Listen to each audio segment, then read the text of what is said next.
Questo servizio è offerto da Fare, servizi integrati per l'impresa.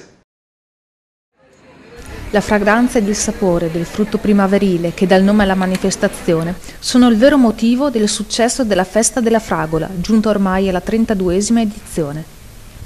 Le fragole sono protagoniste indiscusse a Salara dal 6 al 15 maggio, 9 giorni di avvenimenti culturali e sportivi, aperitivi musicali, mercatini di hobbistica e artigianato, vendita di fragole e lo stand gastronomico con specialità tipiche nella nuova tensostruttura acquistata dal Comune con il contributo della Fondazione Cassa di Risparmio di Padova e Rovigo.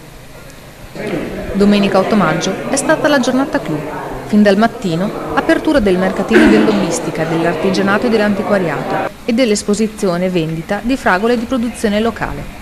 Nel pomeriggio sono state inaugurate le mostre Hobby Navale ed Agricolo e Buon Compleanno Italia, con i lavori del concorso riservato alle scuole. Poi è seguito il taglio della torta con brindisi per festeggiare la mamma. Inoltre, Antonio Ghirotto ha guidato i visitatori tra i tesori d'arte contenuti nella chiesa parrocchiale di San Valentino. Nel regno della frutta, la fragola è la regina incontrastata della primavera, che da anni richiama nel paese altopolesano di Salara centinaia di visitatori, amanti di questo piccolo frutto dal colore rosso e dal sapore e dalla fragranza delicati.